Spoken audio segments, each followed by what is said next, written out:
আমিও 35 দিনের থেকে বাচ্চারা আমি ঢাকা শহরে এসে পড়ছি। আমি 2 মুঠা ভাত খেতে পারতাম না আমরা ছোটবেলায়। আমি এত কষ্ট করছি যে আমার এত কষ্ট জীবনে করিনি, মানে কেউ করে না। আমি এত কষ্ট করছি সৎ ভাই বোনের জন্য, মার জন্য। আমি সবসময় আমাকে ঘরের মধ্যে আটকে রাখতো, কোনোদিন বের হতে দিত না। তারা ঘুরতে যেত, বেড়াতে যেত, আমাকে যেতে দিত না। আমি আমার মার মুখে হাসি দেখতে চাই, আমি আর কিচ্ছু চাই না। আমি বন্ধের শালুক, ওই শালুক টুপায় আমি রুমে রাখছি। তারপরে ওই শালুক বাজে বাজে আমরা বাইবিন খাইছি। তো আমি আমার বাবা পাশে ঈদ করতেও যেতে দিত না।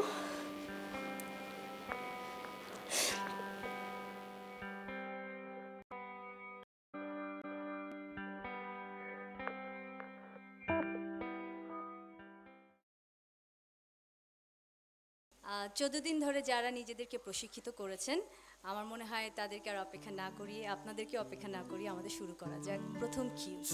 So let's enjoy our first Q. And please put your hands together for the dream models.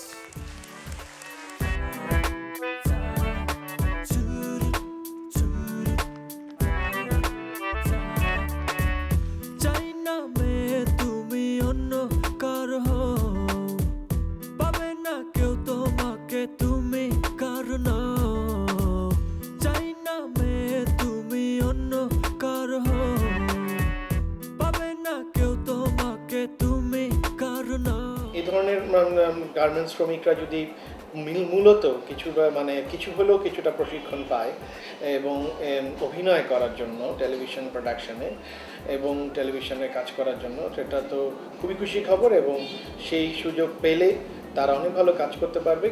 কারণ তাদের মধ্যে একটা জিনিস আছে, যেহেতু তারা এক ধরনের লড়াইয়ের মধ্যে থাকে, এক ধরনের সংগ্রামের মধ্যে দিয়ে তাদের জীবন কাটে, তাদের ডেডিকেশন, তাদের নিষ্ঠা অনেক বেশি থাকবে।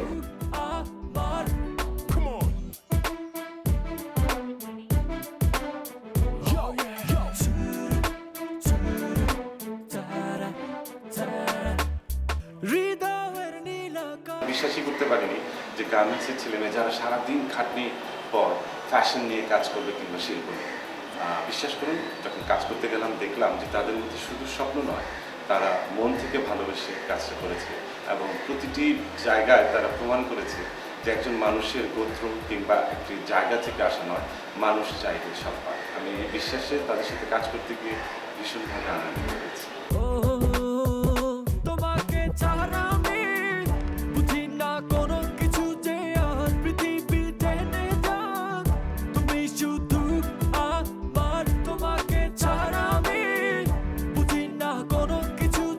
আমি যেটা দেখেছি যে আসলে প্রশিক্ষণে মানুষের পক্ষে সব কিছু করা সম্ভব। ইয়ার মিডিয়া 9 মাসের তাদের দায়িত্ব নিয়েছেন, যেটা শুনে খুবই ভালো লেগেছে। আর আমাদের জায়গা থেকে আমরা বলতে পারি যে যদি কেউ এই গ্রুমিং মানে এই গ্রুমড গ্রুপ থেকে যদি কেউ মনে করেন উনি আমাদের প্রফেশনে আসতে চান, আমি সেই জায়গাটাতে তাকে হেল্প করতে পারবো। মনের উঠোন জুড়ে দু চোখে বৃষ্টি নামে থাকো যদি দূরে, সুখেরই প্রদীপ জ্বলে মনের উঠোন জুড়ে দু চোখে বৃষ্টি নামে। এই দেশের নারীদেরকে একটি মুক্তির পথের সন্ধান দেওয়া, সেইটি যদি আমরা গ্রাসরুট লেভেল থেকে বা যদি আমরা তৃণমূল থেকে শুরু করতে পারি, সেটা আমাদের জন্য মঙ্গল, আমাদের সমাজের জন্য মঙ্গল, আমাদের নারীদের জন্য মঙ্গল। তুমি শুধু আমার, তোমাকে ছাড়া আমি বুঝি না কোনো কিছু যে আর পৃথিবী জেনে যা। তুমি শুধু আমার। বিভিন্ন সহযোগিতা বিভিন্ন সংগঠন থেকে যদি আসে, তাহলে এই শ্রমিকরা এই কাজগুলো করতে পারবে। যে আসুন আমরা সবাই মিলে এই শ্রমিকদেরকে সুযোগ এবং সন্ধান করিয়ে দেই, যেন তারা তাদের নিজের পায়ে দাঁড়িয়ে বিভিন্ন যেটাতে পারদর্শী হয় সেখানে যেন তাদেরকে সুযোগ করে দেওয়া হয়। এটাই শুরু বা এটাই শেষ নয়, এটা হচ্ছে একটা অধ্যায়ের প্রথম পার্ট। তাদেরকে অনেক দূর পর্যন্ত এগিয়ে নিয়ে যাওয়ার জন্য আরও অনেক বেশি পদক্ষেপ প্রয়োজন। আর সবচেয়ে বড় পদক্ষেপটি হচ্ছে লিডারশিপ, নেতৃত্ব দেওয়া। যে কোনো মানুষের জীবনে কিন্তু চাকরিটা প্রয়োজন, কারণ চাকরি করলে মানুষের নিয়ম কানুন আইন শৃঙ্খলা সম্পর্কে তার একটা সম্পূর্ণ ধারণা তৈরি হয়, এবং তারপর যখন সে তখন নিজের একটা কর্মসংস্থানের সুযোগ করে, তখন সে লিডারশিপ এবং তার অভিজ্ঞতা দিয়ে সে অনেক দূরে এগোতে পারে। আমার মনে হয় ইয়ার মিডিয়া সেটা পারবে, তাদেরকে সম্পূর্ণভাবে লিডারশিপ তৈরি করতে, এবং সেই লিডারশিপের মাধ্যমে তারা নিজেদের কর্মসংস্থান জয়ী হবে এবং তাদের জীবন সুন্দর এবং সফল হবে।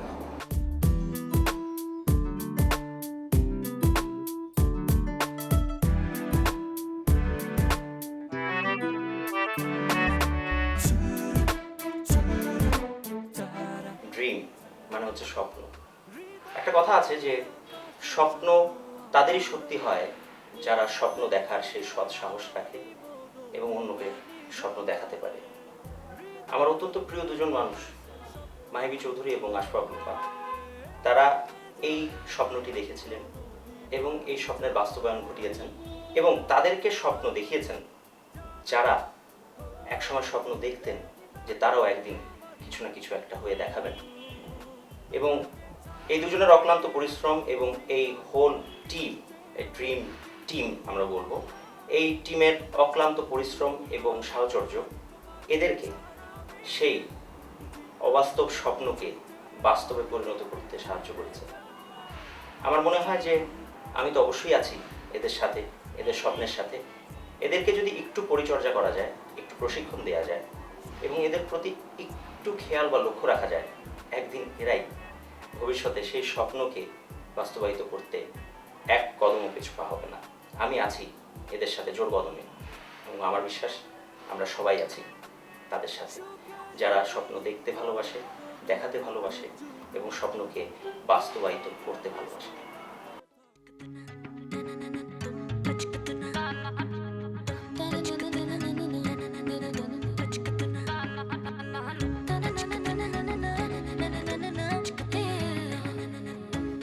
ওনারা যদি আমাকে বলে যে তোমার দিয়ে আমরা কাজ করবো, আমি আন্তরিকভাবে চেষ্টা করবো যেন আমি ওনাদের সাথে কাজ করতে পারবো, দেখাবো আমি পারি।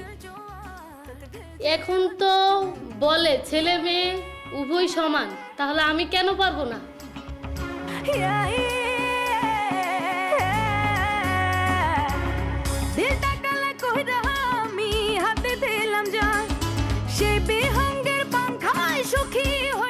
হ্যাঁ, যেটা থেকে শুরু হয়েছে এটা কিছু থাকতে চাই, আর মিটার জগতে থাকতে চাই। মিটার জগতে অনেক বড় হইতে চাই, যে আজরা প্রজাদের রুকু করছেন এত বড় হইতে চাই।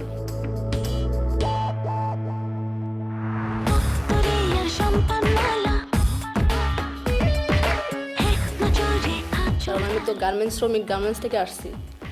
গার্মেন্টসটাও থাকা উচিত, কারণ আমার স্বপ্নরা গার্মেন্টস থেকে হয়েছে।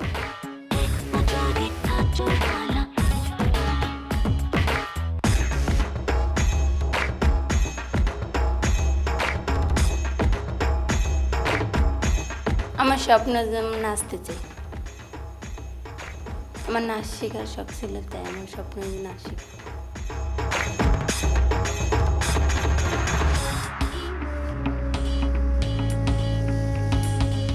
আর বাংলা সিনেমায় অভিনয় করার আমার স্বপ্ন আছে।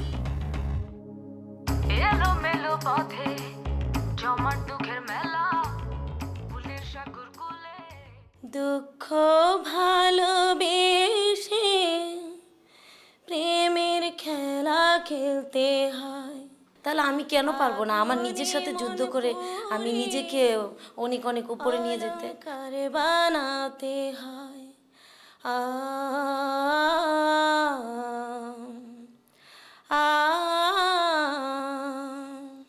আমি বাংলাদেশে এবং দেশের বিভিন্ন দেশে গিয়ে আমি আমার কণ্ঠকে এবং আমার প্রতিভাকে আমি ফুটিয়ে তুলতে চাই।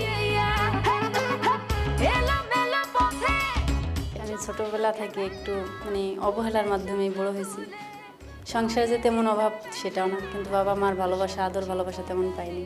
ঠিক আছে, আমি এখন চাই যে বাবা মার আদর ভালোবাসা থেকে আমি বঞ্চিত হয়েছি, আমি সেই বাবা মার মুখে হাসি ফোটাতে চাই এবং তাদেরকে বোঝাইতে চাই যে তাদের বড় একটা ছেলে সন্তান হয়ে যতটুকু না পারতো আমি ততটুকু করতে, আমি তাদের ছেলে সন্তানের স্থানটা আমি দখল করতে চাই।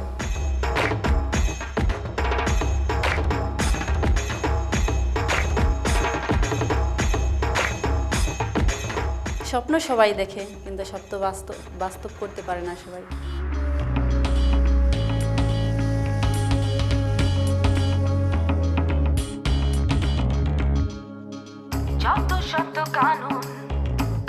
ঢাকা আসছে আমার ছোট থেকে আমার শখ ছিল, আমি যদি এরকম সুযোগ পেতাম নায়িকা হওয়ার।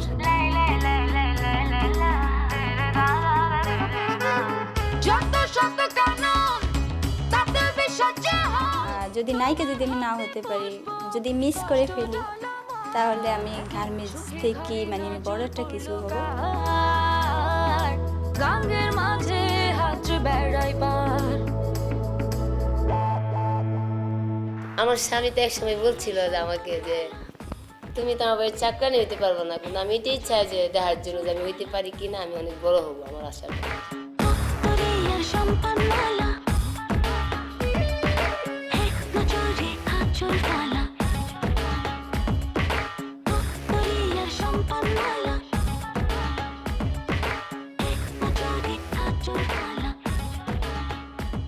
তিনজনই হাত ধরবে আমার? তিনজনই? আচ্ছা, তারপরেও একটা ধরি না। ইয়েস, মুক্তা।